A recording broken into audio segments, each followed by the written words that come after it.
Welcome back to Essentials. This is session 3, and we're actually going to pivot a bit today. We've been talking about what hope is, and we're going to spend the next few sessions talking a little bit about why we need hope. And today we're going to speak a little bit about idols, which can seem foreign to us, unless, Jason, of course, you're familiar with the Hawaii version of the Brady Bunch series where they had the little totem.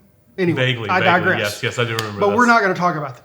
We're going to talk about 2 Kings and Manasseh. So we hear the saying idols may not seem relevant to our lives. What was the significance of what happened with Manasseh? So Malone, in thinking about what Manasseh did and how he led the people for 55 years, he lived in such a way that he had given up hope on the promises of God that the Israelites had been living under. So basically the places of worship that were there from the people in the land before had been torn down. They had very clear instructions from God about how it is that they are to worship God. And they were following these practices, and they were doing a wonderful job of it in so many ways. Manasseh comes in and actually tears that down, and then basically rebuilds what had been in the land prior to this instruction for the Israelites, from the living God of the Israelites. And so as he's doing this, he is creating a place where there is not any particular hope in the promises of God. And so for whatever reason, he is believing that this is the new way to worship. This is how things should go. So he even goes so far as to, when he picks up these practices, he even picks up on child sacrifice and actually gives his own child. He burns his own child as an offering to the gods of the land. Wow. Of course, there's a lot happening there. You connected several times kind of hopelessness and turning towards idols and in searching for some hope, and it boggles our mind, or at least my mind, that someone would turn to something that extreme as they're looking towards hope. But these sorts of things can still happen to us today. So how does this story in 2 Kings, how can we kind of look at it and also look at ourselves? Right.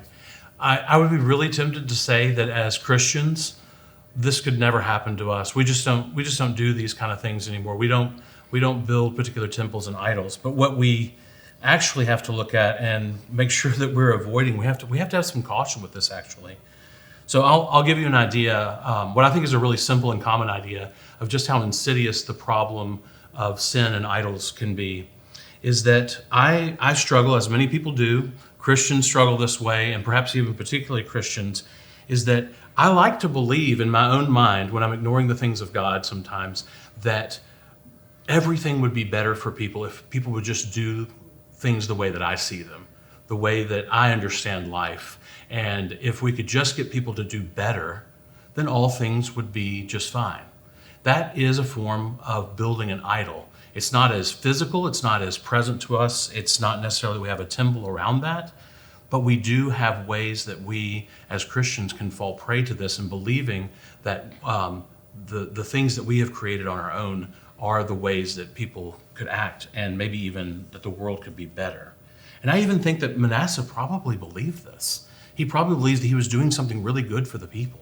He was doing something that he thought would bless the people. But I think it's really important to realize that can happen. Well, as you say that, one of the things that immediately comes to my mind about you saying, if we could only get people to see it our way, and if they could do things better, it makes me think, well, we all define what better is differently. Right. So, of course, we're going to rub up against one another in that respect. So, as we're thinking about kind of misdirected hope, as we're wrapping up this session, what else might you have to say to us about if we might feel some hopelessness and begin looking for love in all the wrong places? Yeah. How can we maybe recenter? Always love the musical references. Thank you. That's good. Well, one thing that I think is what we're reading in Romans, the passage that we read here in Romans 5. I'm imagining the good news that we read there. And it is the promise that we have peace with God through Jesus Christ. It is the hope of being with him in the presence of God for all eternity that is described in Romans.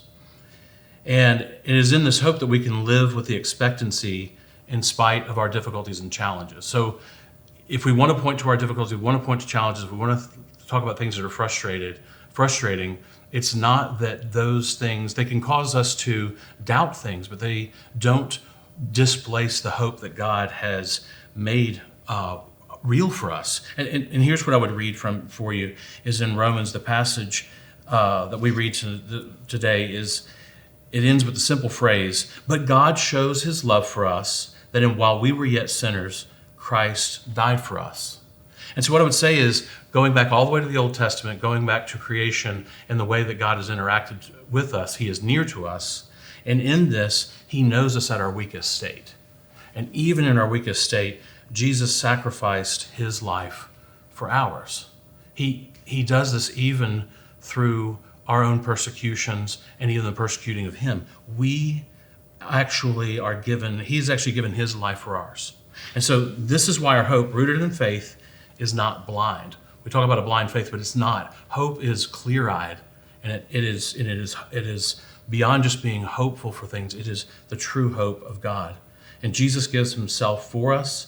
He maintains the hopeful promise that our eternal blessing is found in the grace of his work. And so this is the overwhelming beauty of our relationship to God, in that he gives us the Holy Spirit in order to have us live as ones who have hope. So this hope really, one of the things I'm taking away from what you said is we have a God who loves us in spite of the ways that we may or may not behave, etc.